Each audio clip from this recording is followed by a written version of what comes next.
Good afternoon and welcome to Financial Sins. We're here again this week, looking for all of us to be here. Some bad flow. Hey, we in the house. Let's see how long we're gonna stay in the house with my internet connection messing up. Hey guys, how y'all doing today? Friday afternoon again. This is our fourth show. I'm so excited about it. Everybody out there that's watching us right now, good afternoon, everyone. Welcome to your show, Financial Sins, the new podcast on the All Things Relevant Media platform. Now, we're excited about you joining the conversation every Friday, 1 p.m. right here on All Things Relevant Media on Facebook and YouTube. I'm Florence Glover, also known as Mad Flo. So please call me Mad Flo. I'm not crazy, just making a difference for life and others. So that's what Mad Flo stands for. Now, we have two awesome co-hosts with us. We have Tanya, Pilcher Scott, and also Anthony Murray.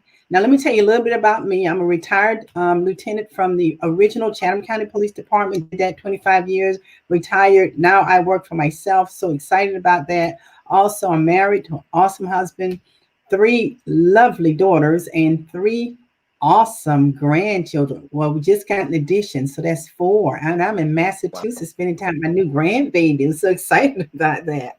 So every Friday, 1 o'clock, we're going to be right here. So now let's meet your other host of Financial Sins, Tanya Scott Pilcher and Anthony Murray. Take it away.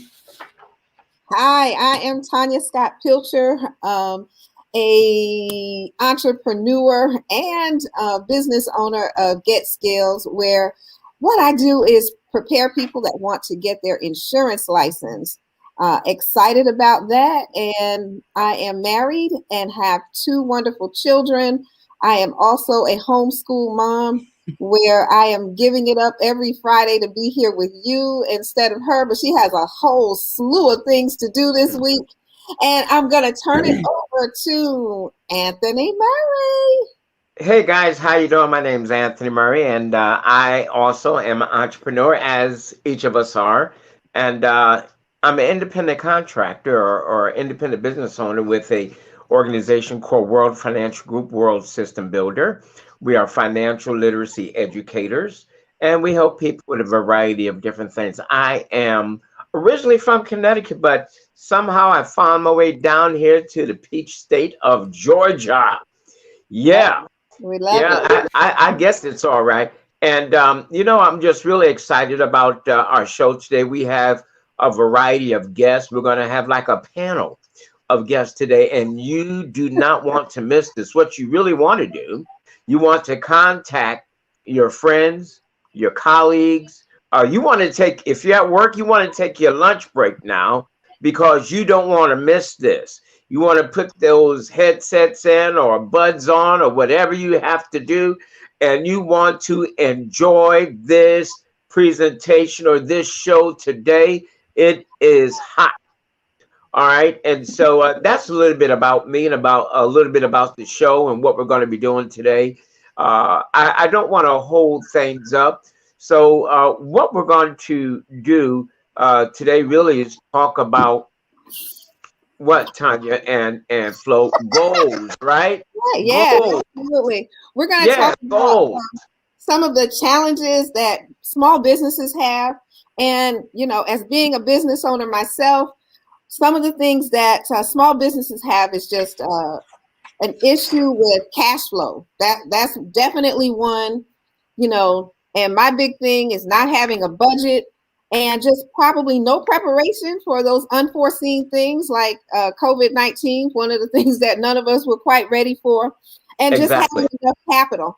So the things that happened to me and my family, we've all been entrepreneurs at some time or another. My mom, who is in her 70s, is a Avon representative. And not only is she an Avon representative, she is the #1 salesperson in the Savannah region. And so even with that business, it is she's self-employed.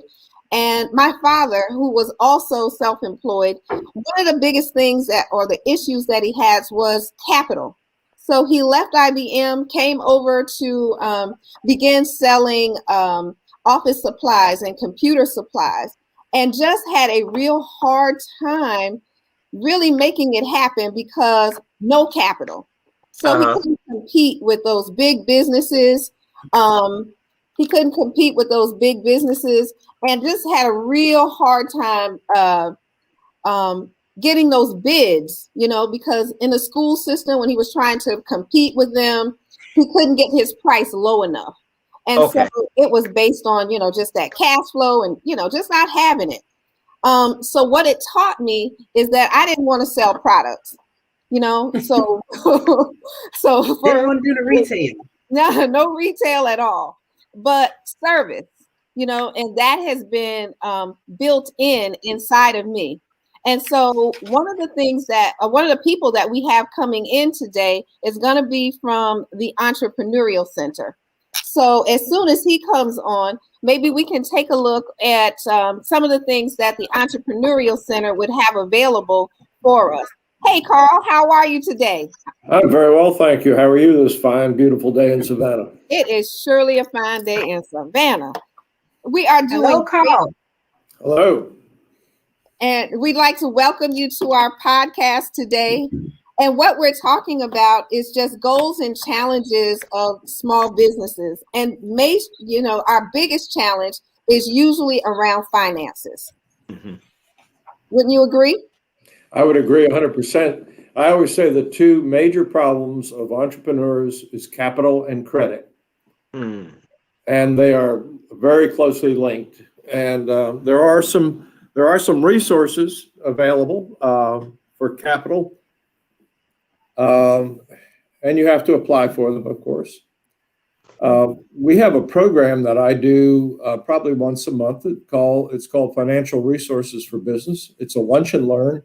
And I go through a whole list of things that you can do to begin to raise capital and find sources of it. You're certainly not going to find it at the banks. Banks will not lend to new businesses because the risk is too high. And there are some sources. Our primary partner here in Savannah in lending is the Small Business Assistance Corporation. They have an SBA loan for startup businesses. You do have to have a credit score of about 640. They will lend you up to about $50,000.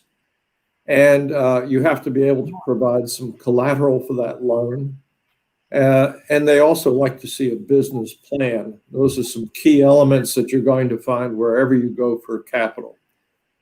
Another capital source that I like to recommend is Axion.org.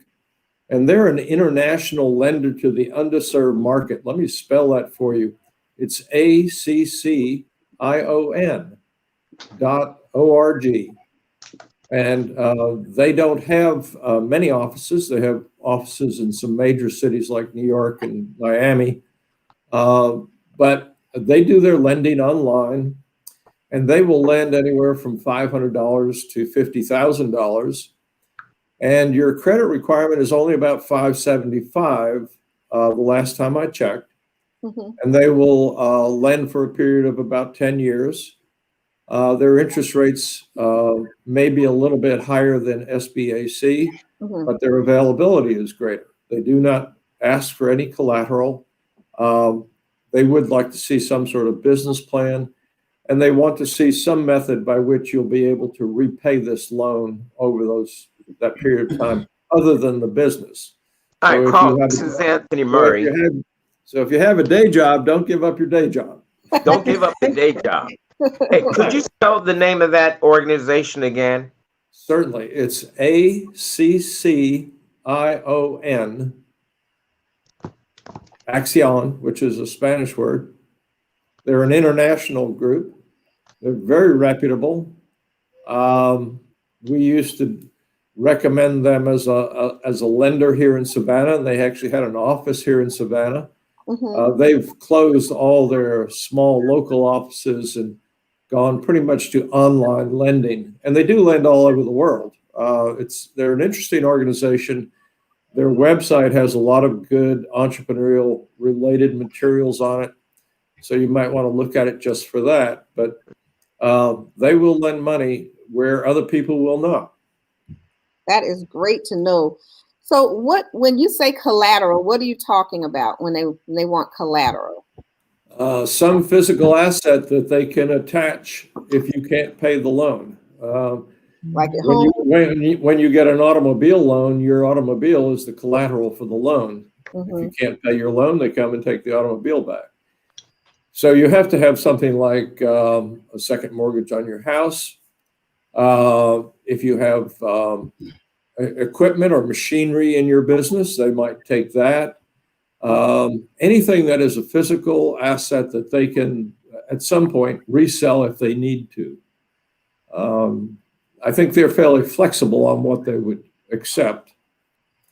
Well, you have so many of these young people starting businesses right now, and most of them, I don't think they have a business plan. Why do you think most of them don't?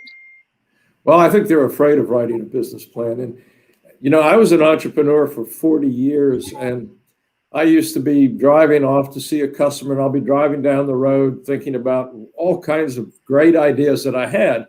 And I'd say, oh, that's a great business idea. You know, I can start that. And in my head, it all sounds wonderful and possible and whatnot. And what I found was when I sat down to begin to write about it, define what it was I was going to do, how I was going to sell it, what the market was, how much I could actually sell in a period of time, and what it was going to cost me, it became much more real. It became something that, oh yeah, I can do it, or I have to do something else to adjust that plan. It's very simple to write a business plan. I do a session on how to write a business plan once a month. I did one this last Wednesday during a lunch and learn. It takes about an hour. I also have some workbooks on how to write a business plan that are very helpful, and some illustrations of what a business plan ought to look like. You know, a business plan is only about 10 pages for a new business. It's really pretty simple to do. You do have to do some financial projections, and that takes a little bit of math, but it's pretty simple math. But it's an important way of defining what you're going to do, how you're going to do it, where the money's coming from, and how much money you're going to need in order to make this a successful business. And I always recommend to my entrepreneurs that you need to write a business plan. Well, that is awesome. So can you tell us about some upcoming classes you have? Because we got another guest that's going to come in, and he's going to tell us about some things that he has going on too. Well, every Friday morning. Every Friday, okay. Every Friday at 9:30, I have a Start Your Business class, and it goes through the basic steps on how to start a business. That's every Friday morning. On March 25th at 6 o'clock in the evening, I'm starting a 10-part series. And these are 1.5 to 2 hour sessions every Thursday evening for 10 weeks.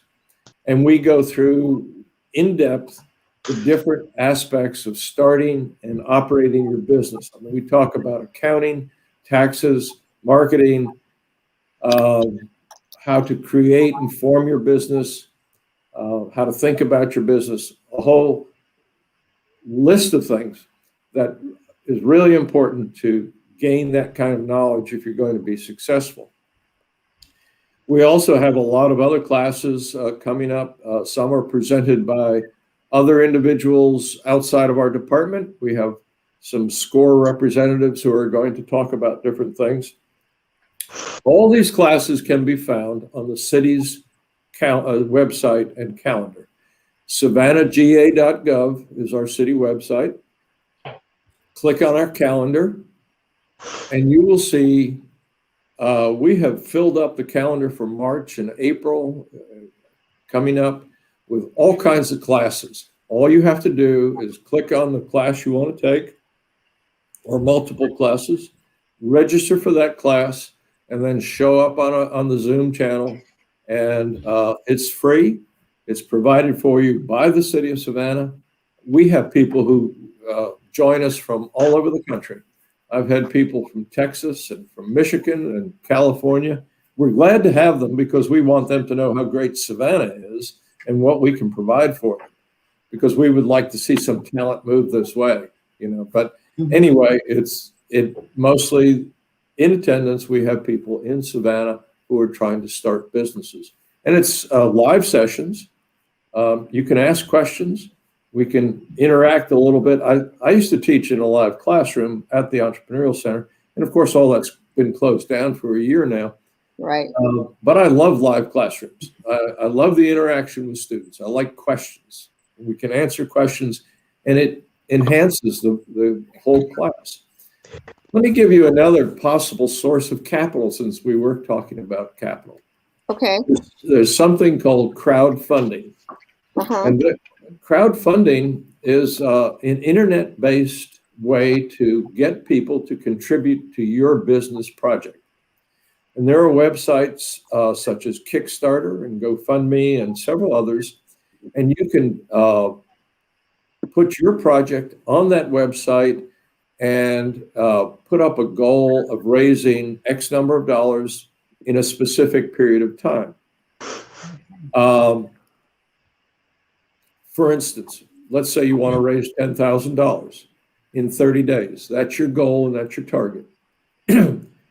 You make your project interesting enough and you get it started with a little help from your friends, and you get people contributing to it, and you raise that money, and you've got $10,000 less a small commission that goes to the website.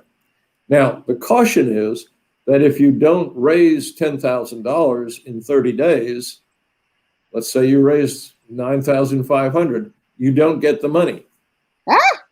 Oh yeah, that's the way it works. Boy. So you have to know how these programs work. You have to know how the system works in order to make it work. And what you have to do is you have to get your friends and your buddies to begin to contribute and get people excited about this ball that's rolling down the hill, and they want to jump on board. If you don't get it rolling, it's not going anyplace. It's that simple. So do a little research, find out how it works, do it right, make your project interesting. Sometimes we have to offer something in return. Maybe you have a product that you can, they send you $20, you'll send them a product or something that's worth $1 or $2. But, there's a little expense in promotion. Well, Carl, let me ask you if I may just interject real quick, a quick question. What about grants, government grants to start businesses? I'm glad you asked that question, because that question always comes up, and I'm here to tell you that there are no grants for business. The federal government does not make grants to private business. Wow. Unless you're inventing a new vaccine. They might give you a grant for that. Or if you have some high-tech product that they really need to put into a drone to fly over Iraq, they might give you a grant to do that. If you're starting an ordinary type of business here in Savannah or any place else in the world, the federal government has absolutely no grants for you. Nor does the state or the local government. Grants go normally to nonprofit organizations, to government institutions, to universities, and to Indian tribes. So if you're an Indian tribe, maybe you can get one.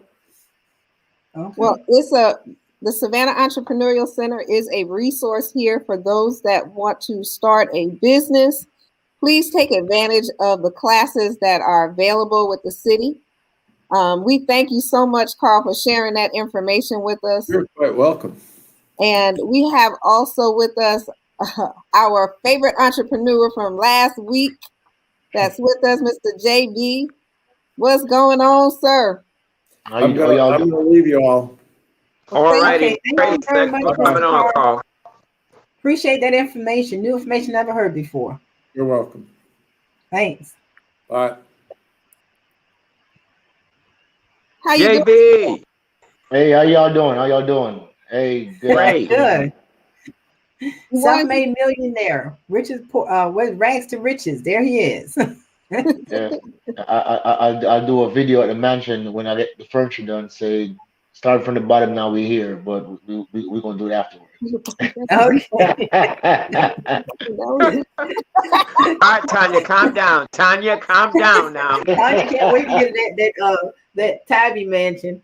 I cannot wait. I believe I have some entrepreneurs that we are definitely thinking about going there. And after I have shown it to everyone by Facebook, they're like, yeah, they want to be there. So we hope to be there real soon. I'll be calling.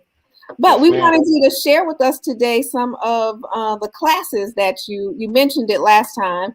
Right. Some classes that you hold. Okay. Well, yeah. I set up classes. We were affiliated with Zelonia from Future Minds, and she was normally the one that always sets classes up. We do classes in person, but since COVID, we had limited access to how we could actually do these classes.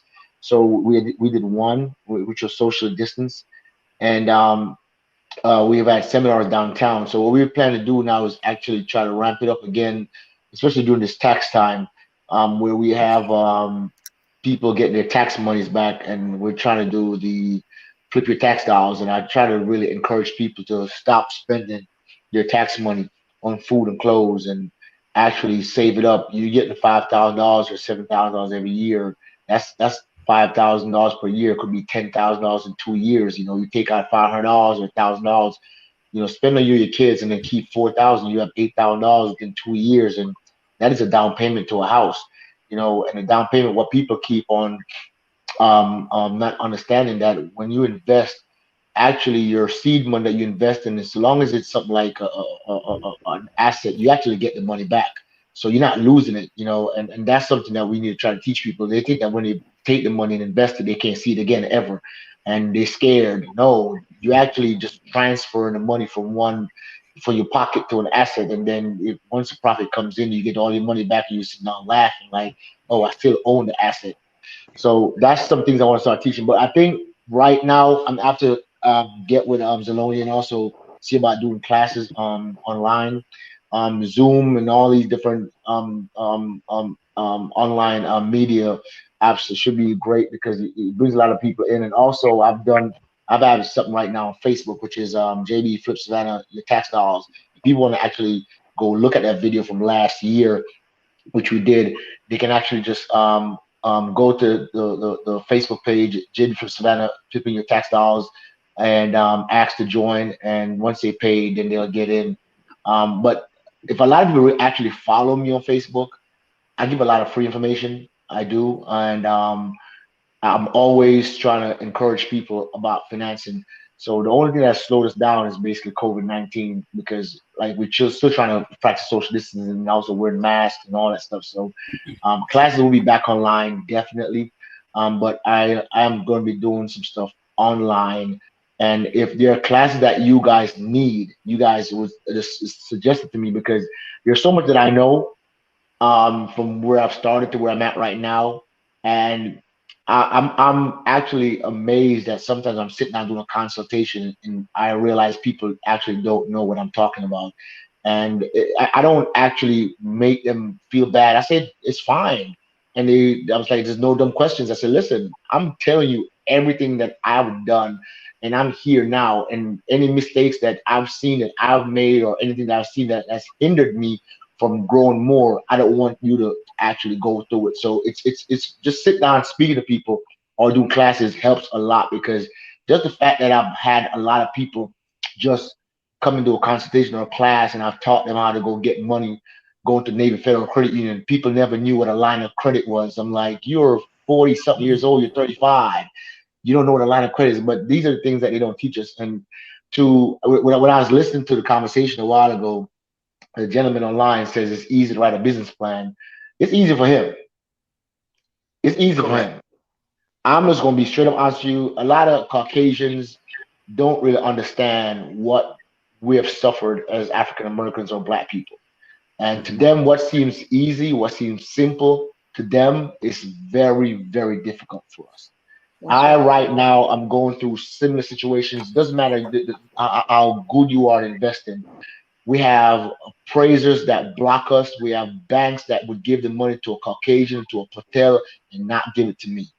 I've been to the same bankers that my buddies tell me, oh yeah, I just got $1 million from this bank. And when I go to the bank, they cannot do nothing for me because I'm black.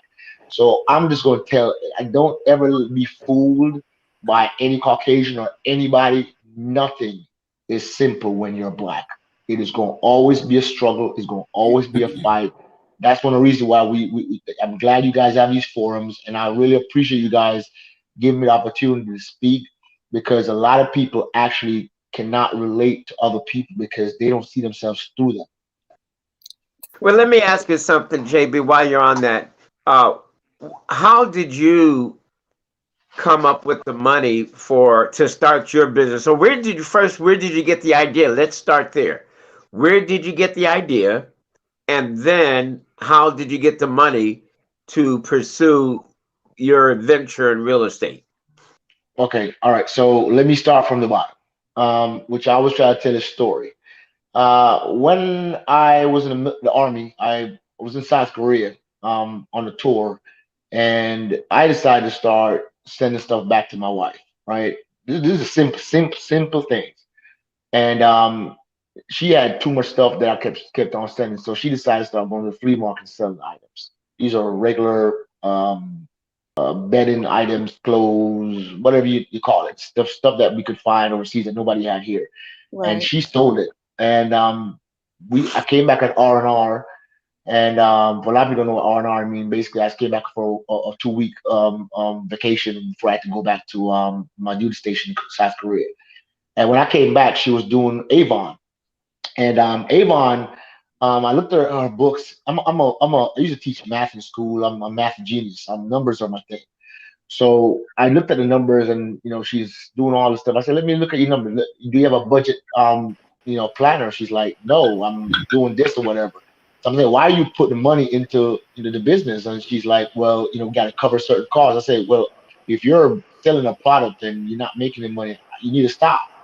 So I looked at the numbers. I told her, "Stop." They said, "It's not making you no money. You actually put money into this business, and they're making all the money. So stop doing it." I said, "If you want to do this, go keep selling stuff. I send you stuff from South Korea. You sell the stuff, and you make your money." So I went back, and I decided to turn her into a businesswoman.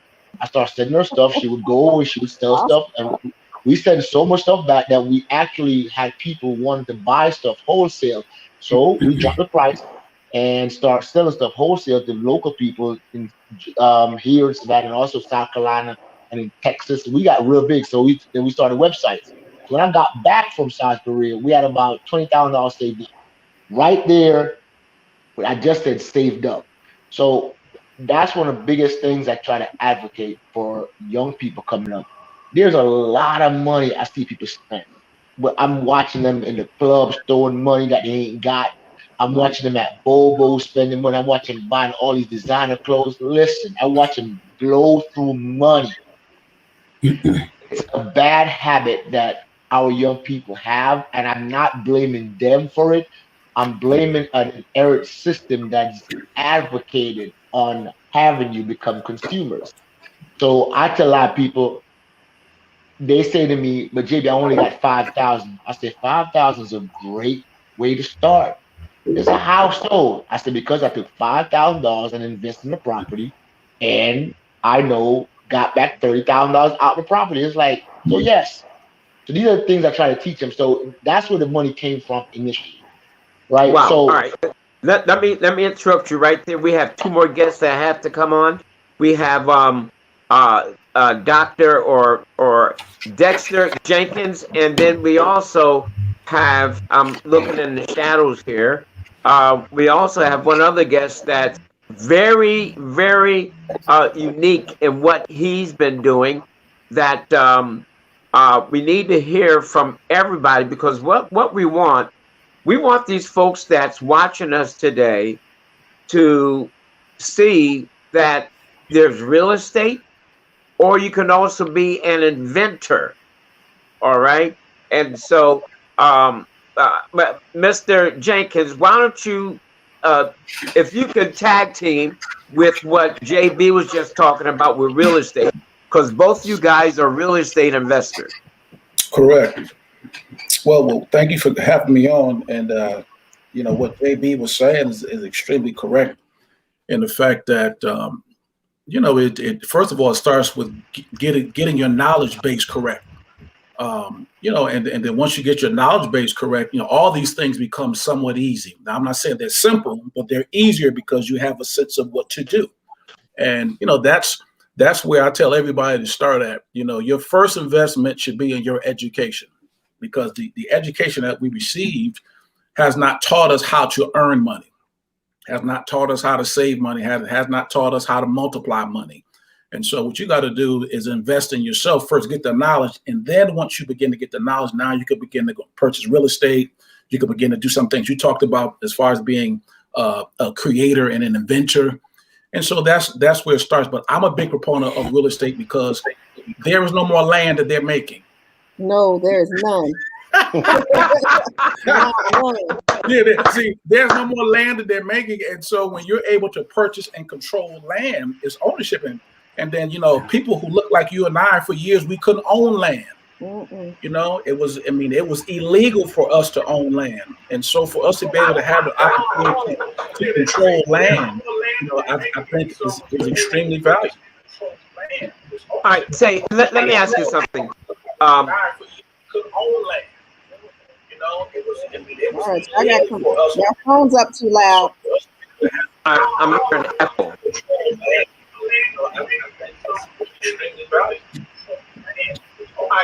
Let me ask you something. All right, there we go. All right. So let me ask a very quick question here. Dexter, first of all, do me a favor, introduce yourself, tell us a little bit about yourself. Then Leonard, we want to come to you so you can introduce yourself and tell us a little bit about yourself.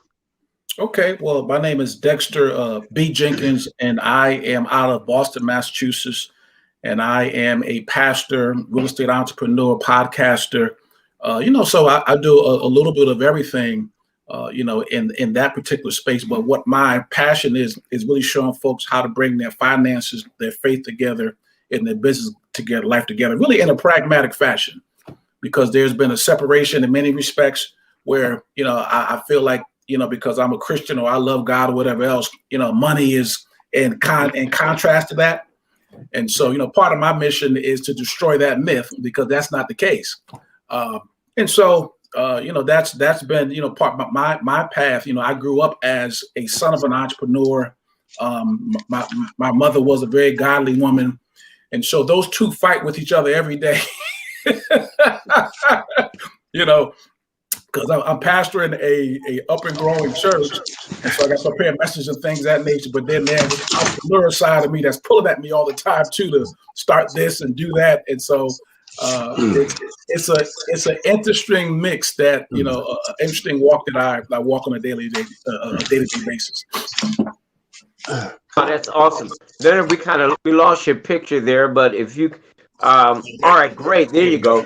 Why don't you tell us a little bit, just introduce yourself. You got something unique. I don't know, do you have one of your helmets that you could show us? I do. Give me 2 seconds and I'll reach it. But all my right, name is great. Yeah, give me 2 seconds. All right, wonderful. Hey, while he's doing that, Dexter, you brought up about being educated. Right. And JB is offering that, and that's important. We've got to get people educated. One of the things that all of us here do, myself, Florence, or Mad Flo, Tanya, we teach people. Right. Myself and Flo, we teach financial literacy. Exactly. And Tanya actually has a class that teaches people. She has a school. Am I right, Tanya? It's a school that teaches real estate or no, insurance licensing. Insurance licensing. Preparing for insurance licensing. So the object here, from what I'm gathering, is get the facts right, get the education, so you could know what you're doing.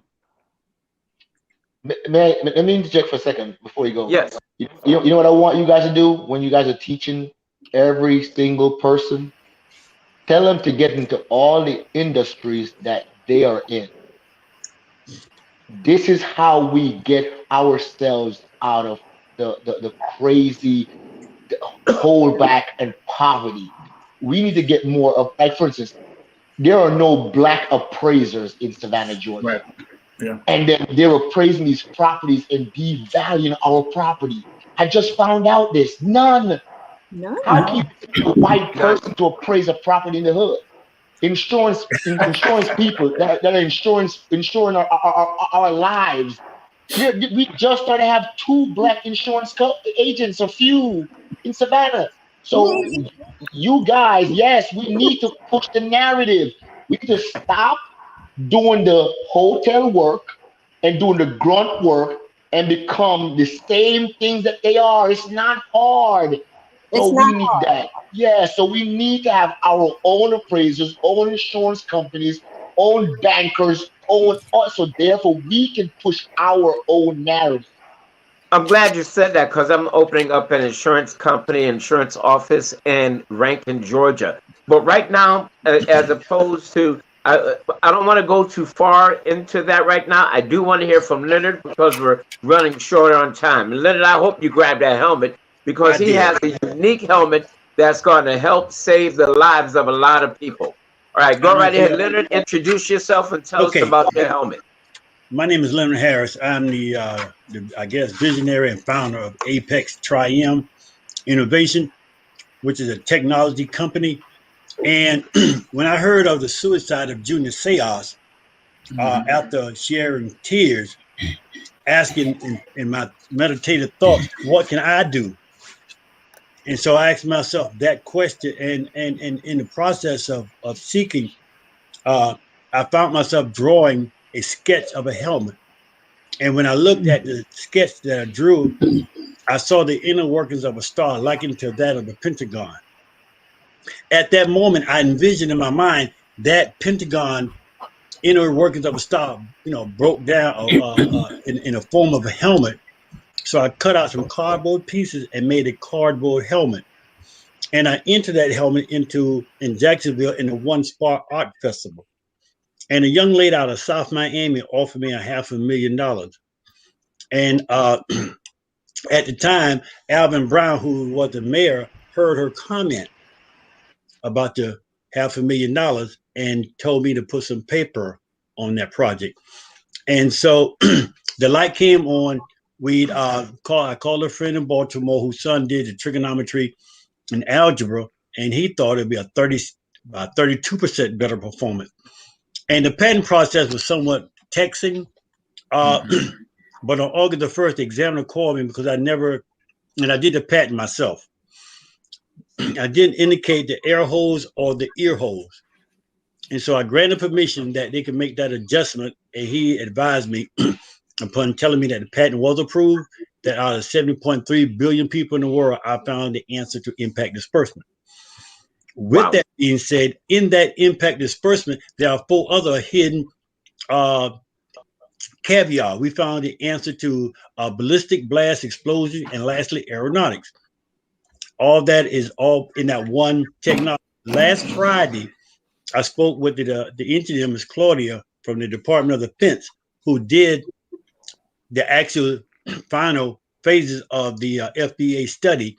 She and Daniel, who has helmet building knowledge and experience, I questioned, do I have to come back and get this helmet cut for the second time for perfection? And they assured me on their engineering status and working for the Department of Defense, it is at its maximum performance of perfection. So today I received the email from the NFL, and they want me to submit this helmet, this prototype, this coming June to the NFL. And so that's what I'm doing. But for me, I had a battle with an attorney here in Savannah who wanted me, because I made a promise to God that I would do my part in building my community. And one attorney, after the evaluation was done, just on football only, he said it's $500 million. And I stopped him and his 7 attorneys at the table. I said, we as Black people struggle we're speaking life into our lives. That's Don't right. call us 500 million. Just simply say a half a billion. Sound totally different. That's and right. it has a That's caveat to it. True. I would That's not right. let you undertalk me. And so from there, we got to learn how to speak life into what we're doing. That's right. Speak life over your life. You know, we simply go, or they're not going to give me the loan because I'm this, because I'm that. And lastly, we always say because we're black. But that's our caveat, our strength and power. Because we are black, we can make a change, a significant change. So from there, we offer back to the community shares, because one attorney wanted me to start the preferred stocks at $50,000, and I told him I would not. It is my job and my duty to look out for the bootless man. And there's more people in my community who can find $2.50 that if a person is able to buy mathematically 400 shares, and I'm not trying to sell anything. I'm buying. If you can buy 400 shares in 16 months, if my memory serves me correct, we'll be launching our IPO, and a friend of mine, Jesus Hall, will be pushing that green button on Wall Street. All right, let me stop you right there for a moment. Let me stop you right there. And now, unless I'm hearing things, you said one share just $2.50. 50 cents. All right, $2. Wait a minute. Let me make sure. That's 250 pennies. 250 pennies. That's less than a coffee at Starbucks. Exactly. So what you're saying, from what I'm gathering and hearing, listen to all you gentlemen, what we need to do is to stop building up somebody else's dream and learn how to build up our own dream. Learn how to live our own lives, speak life over our lives, and let our dreams come to fruition. Amen. Stop saying I'm a $500 man and start saying I'm $1 million man. Yes. Stop saying 500,000. Say 1,500,000 or $500 million. All right, and you're absolutely right. Hey, let me ask you something. Hey, who is Robert Harris? I mean, where'd you come from? Who's Lenard Harris? Lenard Harris. Lenard Sorry, Harris, I said Robert. I meant Lenard. Okay. I'm sorry. He's a cousin of mine, Robert. Robert. Okay. We don't want to talk about Robert. We want to talk about Lenard. Lenard, I'm out of Garden City, Georgia, which is a byproduct of Savannah, Georgia, where I served here in Savannah as a policeman for 7.5 years, owned a truck company, and I've always had these thought processes in my mind that my grandmother questioned me one day and challenged.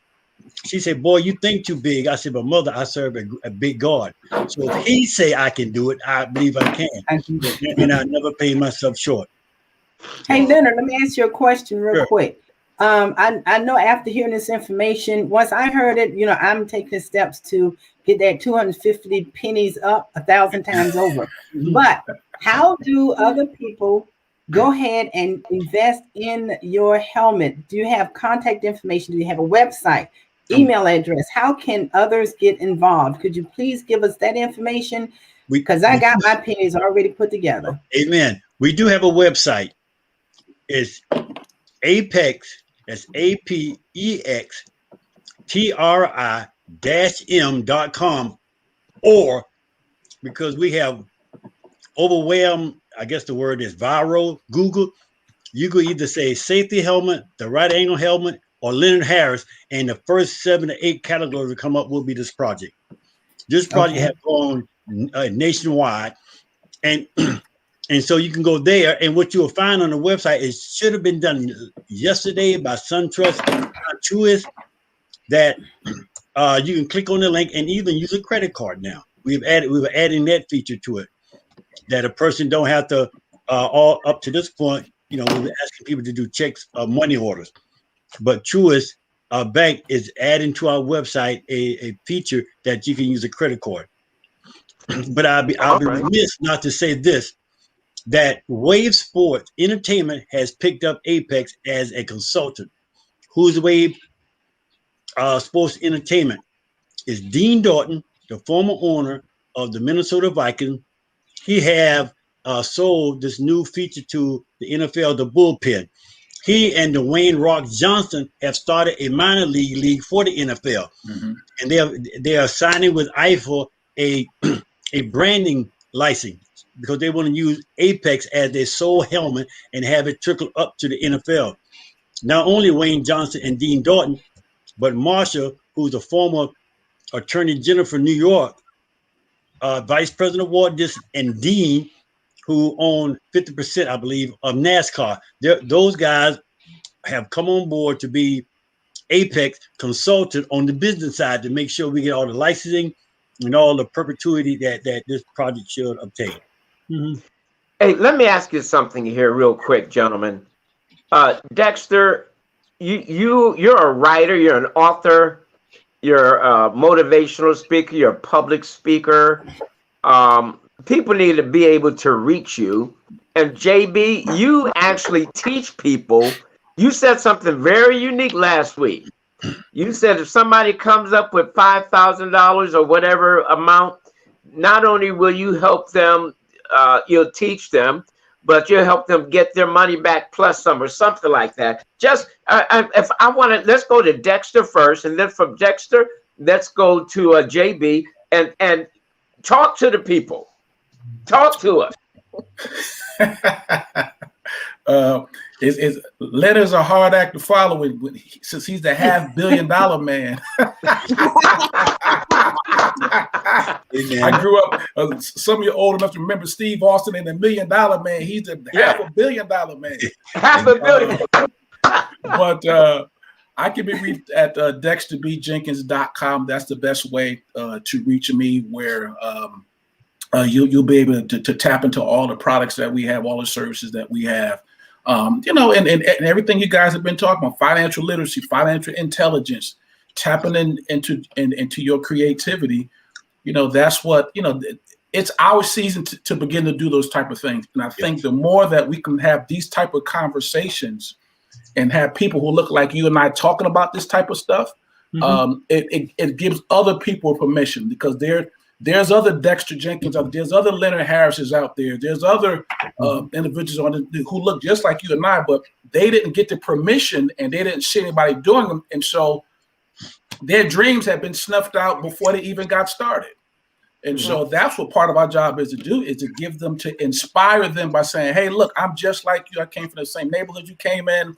I'm no smarter than you. Now, I may be better looking than you, but I'm no smarter than you. All right, so what I want to do, I need Dexter to tell us one more time how we could reach you, because I know you have massive resources. And then JB, people need to know how to reach you. I'm sure there's people out there that's in our area that need your expertise. And I like what Julia said earlier. One of these days we need to do our podcast from that mansion. All right. Dexter, what's your information? You can reach me at dexterbjenkins.com. dexterbjenkins.com. Yep. You had something up on yours that said 10, 10, and 80. Yeah, that was what I mean when I'm talking to people, I talk to people about what I call the 3 ships of wealth building. I talk about stewardship, ownership, entrepreneurship. Stewardship really deals with, how do you handle your money? JB was talking about that. The fact that we don't know the difference between an asset and a liability. Sneakers and things of that nature, going to the club, all those are liabilities.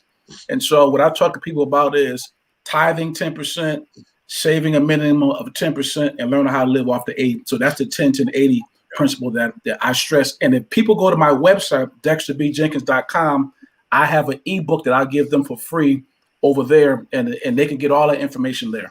And you got some great motivational podcasts out there too. Yes, you do. Yeah. Just starting to get that out. As I was telling Pastor some time ago, the name of my podcast is called Wealthy Conversations. And I believe the difference between people who are wealthy and the folks who are not are the conversations that they have access to. Absolutely. And so exactly like we're doing today, having these conversations and then sharing it out, we need to get that out to as many people as possible.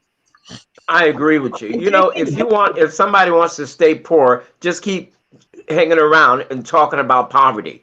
Yeah, well, if you're talking to Pookie and Ray Ray and all them, that's what keeps us poor, because you're talking to people who don't know any more than you do.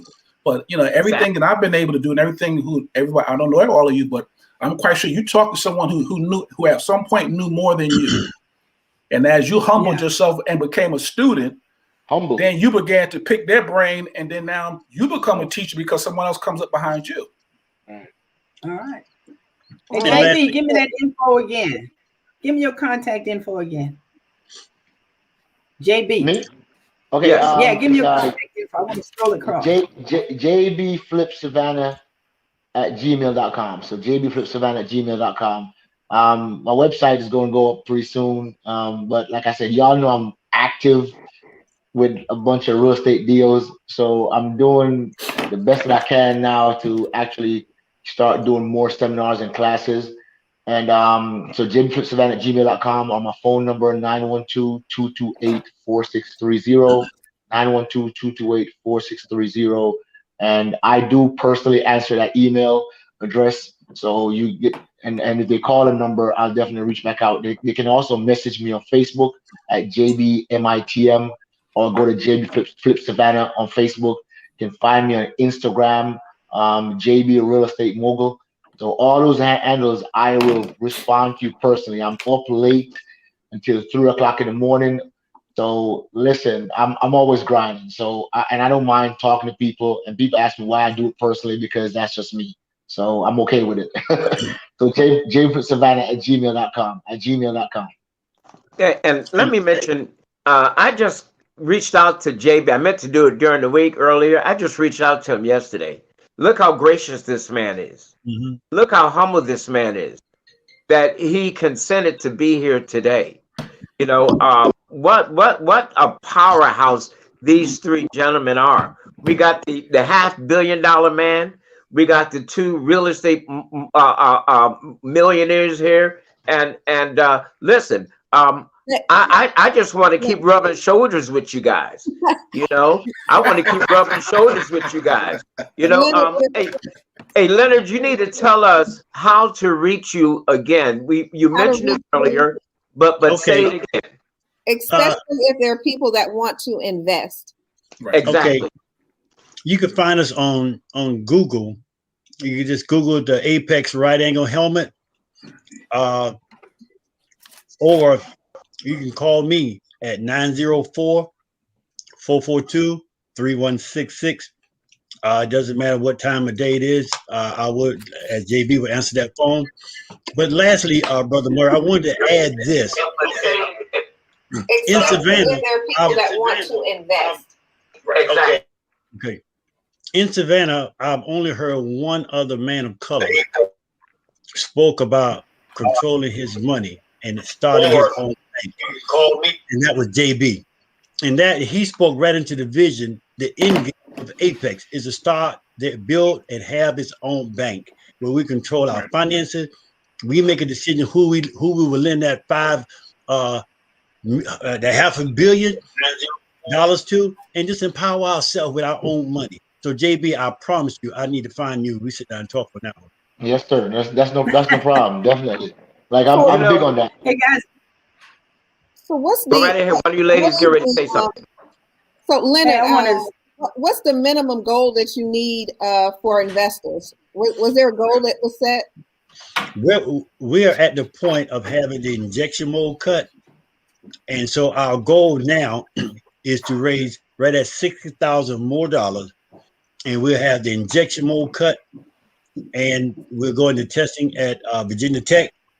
And next football season, you will see the Apex helmet on the field. But lastly, knowing that that's just one phase of this technology, it's been counted by Silicon Valley to have 136 applicable use. And Silicon Valley did a total evaluation of worth, and we landed between $22 and $23 trillion. I can see this on every single football field, talking about Little League. So every mom, grow your mind beyond that. Body armor, bulletproof vest, the same technology around the Hummer, will redirect a blast or explosion on the battlefield. Let soldiers come home amputated. And so you go with that and just let your mind go under the chassis of vehicles on the road. Yeah. So yeah. Yeah, this is powerful. See, because what you gentlemen are saying is we have to allow vision to live within us and to expand. And I think that's where most people, especially people of color, JB mentioned it earlier, people of color have been beat down. And a lot of people of color are afraid to dream. They're afraid to dream. Why are we afraid to dream? We're afraid of the word no. We're afraid of living a vision. We're afraid of taking a risk. We're afraid of taking a chance, but if you don't take a chance, let me say it like this. Your success, our success is on the other side of chance. Our success, our prosperity, our wealth is on the other side of risk, on the other side of take the chance, on the other side of the valley. You have to take the chance to get to the mountaintop that Dr. Martin Luther King was talking about. You have to really take the chance. Go ahead, Leonard. You want to say something? Yes. When I took law classes at Savannah State, and I struggled, and I was dropping the class, and he said, Leonard, never let another man's grade of you determine who you are. Don't let what I think of your paperwork determine what's in you. And so with this project started, it wasn't about money. It wasn't about fame or fortune. But I read that another man desire was to know all the secrets to God's kingdom and the mysteries of his heaven. And God told him that was too lawless for one man.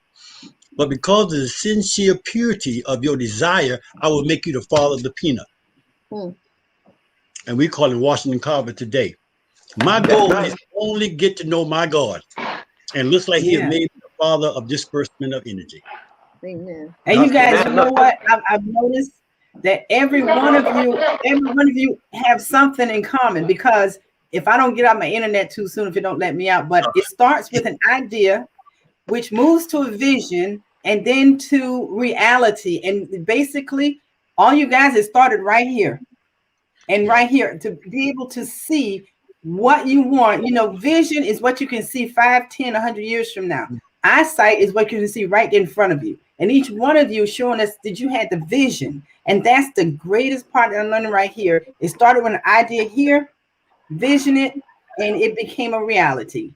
And with like Leonard said, with God's help, you can accomplish anything. Absolutely fantastic. I think you guys are phenomenal.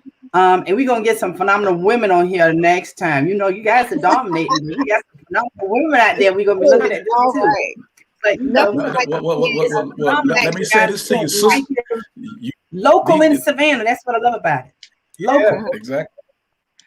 What were you going to say? Dexter, you're in Boston. You live in Boston? Yes, ma'am. No, what I was going to say is that I'm right here in Fitchburg. Okay, yeah. You need to hook up before I leave. I don't know when I'm gonna leave. Fitchburg and Massachusetts.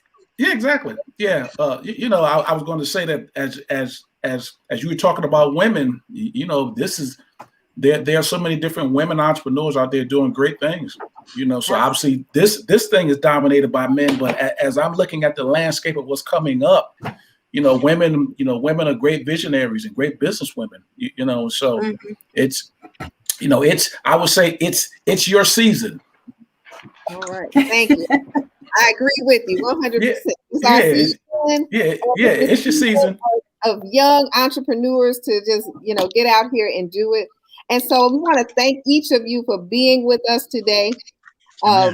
We're getting prepared for next week. Our next week's show is going to be saving. We're talking about property and real estate. And so many of us or our families lose our property and real estate in probate court without having wills and trust in place. And so that's going to be one of our topics coming up next week. that we're going to talk about and bring some people in so that we can stop doing that and become prepared. We've seen it happen over and over again, especially now with COVID in the air. It's happening unexpectedly to so many of our elderly that the one piece of property that they've had most of their life that they thought they were leaving to someone is gone. And let me interject right there. Please, all you guys here that have voted for all these black people on city council, they're sending out tax letters, tax liens, and they're taking people's property with code enforcement. We need to hold them accountable. You cannot burden your people during a pandemic. This is how they take property, and all the people that are buying these taxes and these property at the auctions are white people.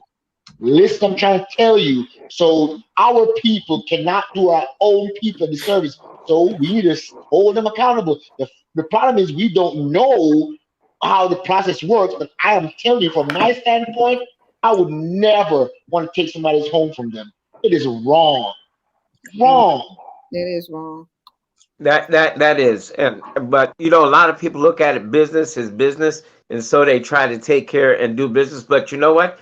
During this time of pandemic, or during this pandemic season, if we could call it that, there has to be some type of leniency or grace extended beyond the normal.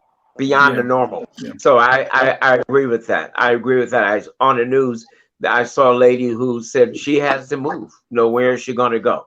You know, so this is a very serious situation. And this is why we have to start living in our vision and not just living in our dreams. All right. All right. So with that said, listen, we have to wrap this up. I believe Tanya already told us what's going to be happening next week. Gentlemen, I want to encourage you just to come back and be a visitor. You know, just tune in. And those of you that's watching us today, like us on Facebook. Please like us on Facebook. Relevant media. And share. Amen. Yes, please. All right. Share. See you on next Friday at 1 o'clock. Yes, and All definitely things media, black media, all things relevant. We want to thank our guests for being with us today. Thank you so much. And we look forward to having you back again in the future. Amen. All right. Thank you, guys. Thank you. Bye-bye. Bye now.